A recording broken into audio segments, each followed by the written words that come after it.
अस्सलाम वालेकुम जी, क्या हाल चाल है आपके। उम्मीद है आप तमाम लोग खैरियत से होंगे। अलीज़ सहर के बारे में बहुत बातें हो रही हैं, उनकी वीडियो के बारे में बहुत बातें हो रही हैं। मैंने बहुत सी मीम्स देखी हैं, लोगों के स्टेटस देखे हैं। बहुत ही अफसोस हो रहा है, शर्मनाक वाक़या है। जितनी मजम्मत की जाए उतना कम है। कुछ ऐसा है कि जिन साहब से वो मोहब्बत करती थी, उन्होंने उनके सामने कुछ डिमांड्स रखी। उन डिमांड्स को उन्होंने मोहब्बत के दावे में पूरा किया और उसके बाद पूरी दुनिया ने उसको देख लिया। एक वीडियो लीक हो गई है जो इस वक्त सर्कुलेट कर रही है और लोगों का रवैया तो समझ से बाहर है। वो जनाब कह रहे हैं जी हमें इनबॉक्स कर दें, कोई कह रहा है मेरे पास ये वीडियो है और मैं आपको वीडियो पहुंचा रहा हूँ। व्हाट्सएप के ज़रिए से, सोशल मीडिया के ज़रिए से ये तमाम चीज़ें हो रही हैं। मुझे हैरत होती है कि हमारी इक़दार कहाँ गई हैं, हम लोग किस नहज पे चल पड़े हैं। ये मोहब्बत के नाम पर क्या कुछ हो रहा है, बड़ा ही शर्मनाक है, अफसोसनाक है। दिल बहुत बुरा होता है। मतलब ऐसी ऐसी खबरें भी आ रही हैं कि उसने खुदकुशी भी कर ली। अब जो कुछ हो रहा है उसके बाद उस लड़की पर जो भी कुछ गुजर रहा होगा वो तो वही जानती है। वो कहते हैं ना, कब्र का हाल मुर्दा ही जानता है। लेकिन तमाम बच्चियाँ, तमाम टीनेजर, तमाम नौजवान ख़वातीन जो मेरी वीडियो को इस वक्त देख रही है, मैं उनसे एक रिक्वेस्ट करती हूँ, एक गुजारिश है आपसे कि खुदारा आप थोड़ा ज़िम्मेदारी का मुजाहरा करें। आप अगर किसी से मोहब्बत में भी गिरफ्तार हैं और आप उसकी मोहब्बत में जो डिमांड्स हैं उनको ज़रा देखभाल के पूरा करें। ऐसा कुछ ना करें जो कल को आपकी इज्जत पर, आपकी ज़िंदगी पर एक धब्बा बनकर रह जाए। आप देखें उस लड़की के साथ जो हुआ।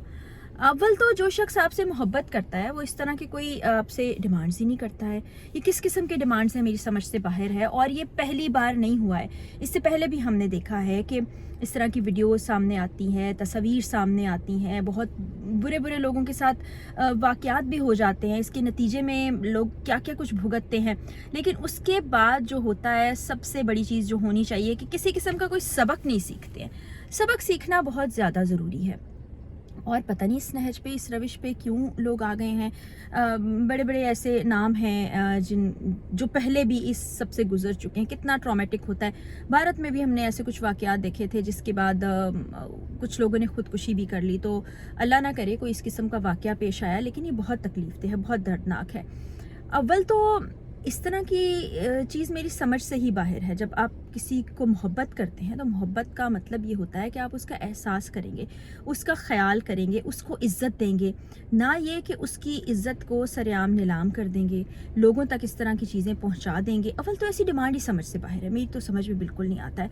तो मैं तमाम सोशल मीडिया पर जो इस वक्त लोग मौजूद हैं, जिस तरह की वो मीम्स बना रहे हैं, जिस तरह का उन्होंने रवैया इख्तियार किया हुआ है, जिस तरह वो हंसी मजाक में इस चीज़ को ले रहे हैं, उनको मैं ये कहना चाहूँगी कि ये हंसी मजाक की बात नहीं है।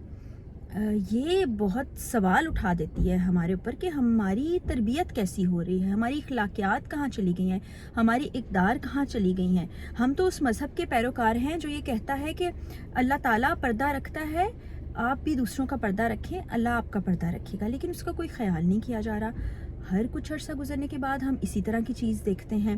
कुछ लोग फिर विक्टिम ब्लेमिंग भी करते हैं। वो कहते हैं कि जी ये सब कुछ खुद किया गया है, या ये लोग ऐसे ही हैं, इससे इन्हें कोई फ़र्क नहीं पड़ता, सस्ती शोहरत के लिए वो ये सब करते हैं। लेकिन ऐसा होता नहीं है। कौन शख्स इस तरह की अपनी चीज़, वीडियो या तस्वीर जो है वो ऐसे सरेआम रख देगा, और कौन चाहेगा कि इस तरह से उसको शोहरत मिले। और वो एक बच्ची की बात नहीं है, एक लड़की की बात नहीं है, पीछे पूरा ख़ानदान है, उससे जुड़े हुए, उससे मुंसलिक बहुत से लोग हैं। उनके ऊपर इस वक्त क्या गुजर रही होगी, वो किस ट्रॉमा से गुजर रहे होंगे। और पूरा मुस्तकबिल होता है।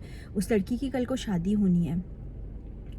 मैं फिर वही कहूँगी, मैं किसी को कसूरवार नहीं ठहरा रही, सिर्फ ये कहूँगी कि जज्बात की रौ में बह के आप ऐसा कोई फ़ैसला ना करें जो आपकी ज़िंदगी में नुकसान का बायस बन रहा हो।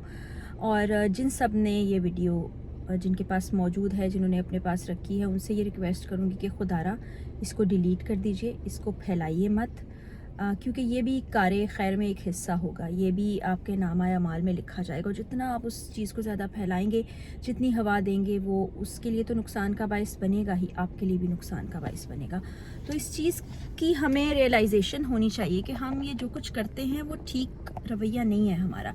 हमें ऐसा नहीं करना चाहिए। बहसियत कौम बहुत सारी ऐसी चीज़ें हैं जिनसे हमें बचना है, और ये तो हमें कहीं पर नहीं सिखाया जाता है। एज ए सोसाइटी भी آپ جن کو ہم مادر پدر آزاد سوسائٹی بھی کہتے ہیں وہ بھی ان چیزوں کا خیال رکھتی ہے. تو میں نے جب یہ سب کچھ سوشل میڈیا پہ ہوتے دیکھا, میں نے جس طرح سے لوگوں کو جوش و خروش سے گرم جوشی سے اس پر بات کرتے دیکھا, پھر وکٹم بلیمنگ کرتے دیکھا, پھر اس چیز کو پھیلانے کی بات کرتے دیکھا, تو میں نے سوچا کہ اس پر ویڈیو ریکارڈ کی جائے. حالانکہ میرا کوئی ایسا ارادہ نہیں تھا. اس طرح کی چیز کو آپ دیکھتے رہتے ہیں, سوشل میڈیا سے خود ہی فیڈ ہو جاتی ہے, لیکن جو چیزیں مجھے نظر آ رہی تھیں اس سے لگ نہیں رہا تھا کہ یہ فیڈ ہوتی ہے. ہمیں اپنے رویوں پر توجہ دینی ہے. پھر ایک مرتبہ میں تمام بچیوں سے, تمام خواتین سے یہ گزارش کروں گی کہ خدا را اس طرح کی چیزوں سے دور رہیں, کیونکہ ہماری سوسائٹی کا ایک بہت بڑا المیہ ہے, ایک بہت بڑی چیز ہے, اس کو ہم جتنا بھی ڈینائی کریں ڈینائی نہیں کر سکتے کہ اس سوسائٹی میں مردوں کو اور طرح ٹریٹ کیا جاتا ہے, عورتوں کو اور طرح ٹریٹ کیا جاتا ہے. کسی خاتون یا بچی کی کوئی چیز اگر سامنے آ جاتی ہے تو اس کو بھولا نہیں جاتا ہے, معاف نہیں کیا جاتا ہے. مردوں کے لیے ذرا استثناء حاصل ہے, ان کو اور نظر سے دیکھا جاتا ہے. تو خدا را آپ لوگ اپنے اوپر رحم کریں, اور میں یہ چاہوں گی کہ اس ویڈیو کو نہ پھیلایا جائے, اس پر بات نہ کی جائے. اللہ تعالیٰ رحم فرمائے ہم سب پر, اور تمام پاکستانیوں اور پاکستان کا حامی و ناصر ہو. اللہ حافظ.